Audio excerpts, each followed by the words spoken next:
Hello everyone, नमस्कार। मैं जितेंद्र नाथ संविधान की इस कड़ी में आप सबका स्वागत करता हूं। हमने पिछले वीडियो में सांस्कृतिक एवं शैक्षिक अधिकार अनुच्छेद 29-30 को जाना था, जिसमें भाषा, लिपि और संस्कृति के संरक्षण से संबंधित प्रावधान एवं अल्पसंख्यकों के लिए अनुकूल शिक्षा संस्था के अधिकार को जाना था।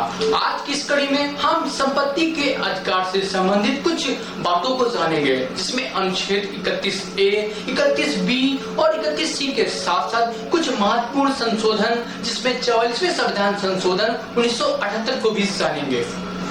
संपत्ति का अधिकार अनुच्छेद 31 में दिया गया था और जो कि पहले एक मौलिक अधिकार था और जिसे 44वें संविधान संशोधन 1978 के द्वारा मौलिक अधिकार से हटाकर विधिक अधिकार बना दिया गया है। तो आइए अब अनुच्छेद 31 को भी जान लेते हैं। तो वो क्या कहता था?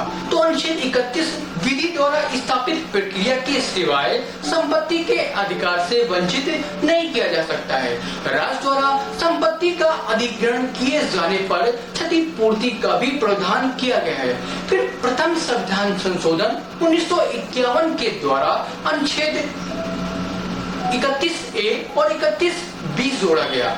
तो अनुच्छेद 31A राज्य निजी संपत्ति का अधिग्रहण कर सकती है और इसके साथ ही अधिग्रहण की गई संपत्ति के लिए राज्य द्वारा उचित क्षतिपूर्ति दी जाएगी और क्षतिपूर्ति क्या है ये स्पष्ट नहीं थी।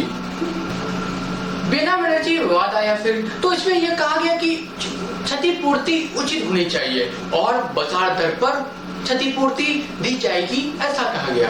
फिर 25वें संविधान संशोधन में क्षतिपूर्ति शब्द के स्थान पर निश्चित धनराशि शब्द जोड़ा गया और अनुच्छेद 31B को जानते हैं। तो अनुच्छेद 31B भूमि सुधार कानूनों का संरक्षण के लिए लाया गया और नवी अनुसूची में शामिल विधि की न्यायिक समीक्षा नहीं हो सकती है का प्रावधान करता है। फिर इसके बाद I.R. कोहलोवाद आया, जिसमें यह कहा गया कि 24 अप्रैल 1973 के पहले नवी अनुसूची में शामिल विषयों की न्यायिक समीक्षा नहीं होगी, लेकिन इसके बाद यानी कि 24 अप्रैल 1973 के बाद नवी अनुसूची में शामिल किए जाने वाले विषयों की न्यायिक समीक्षा होगी। 24 अप्रैल 1973 का संबंध केशवानंद भारती वाद से है और जिसका फैसला 24 अप्रैल 1973 में आया था और इसी वाद में मूल ढांचे का सिद्धांत भी आया था। तो 25वां संविधान संशोधन के द्वारा अनुच्छेद 31C भी लाया गया था और तो अनुच्छेद 31C के अनुसार अनुच्छेद 39B और 39C जो कि भाग 4 में DPSP का हिस्सा है, राज्य के नीति निर्देशक तत्व यानी कि को लागू करने के लिए अनुच्छेद 14, 19 और 31 का उल्लंघन हो सकता है। कुछ DPSP directive principle of state policy के प्रावधानों को अनुच्छेद 14, 19, 31 पर वरीयता दी गई है। तो अनुच्छेद 39B और 39C को भी जान लेते हैं। तो 39B देश के संसाधनों का समान हित में प्रयोग करने का प्रावधान करता है, वहीं 39C उत्पादन के साधनों का विकेंद्रीकरण करने का प्रावधान करता है। फिर 26वां संविधान संशोधन में प्रीवी प्रोसेस की समाप्ति की गई थी। फिर 22वां संविधान संशोधन 1976 के द्वारा सभी DPSP यानी कि राज्य के नीति निर्देशक तत्वों को अनुच्छेद 14, 19 और 31 पर वरीयता दी गई।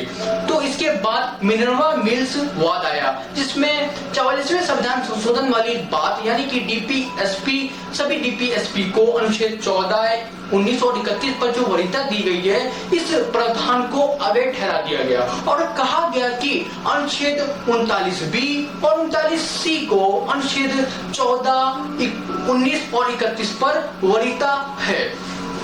फिर 44वां संविधान संशोधन 1978 के द्वारा अनुच्छेद 31 को खत्म कर दिया गया, यानी कि अनुच्छेद 31 के अनुसार संपत्ति के अधिकार को रद्द कर दिया गया और वर्तमान में संपत्ति का अधिकार ये नहीं है, यानी कि संपत्ति का अधिकार एक मौलिक अधिकार नहीं है, परंतु अनुच्छेद 31A, 31B और 31C अभी भी लागू है और संपत्ति का अधिकार भाग 12 में अनुच्छेद 301 के तहत एक विधिक अधिकार है। तो ये था संपत्ति के अधिकार से संबंधित वीडियो। आप हमारे वीडियो को लाइक करें और शेयर करें। यदि आपने अभी तक हमारे चैनल को सब्सक्राइब नहीं किया है तो सब्सक्राइब जरूर करें। आप हमें सोशल मीडिया पर भी फॉलो कर सकते हैं, लिंक डिस्क्रिप्शन पर दी गई है।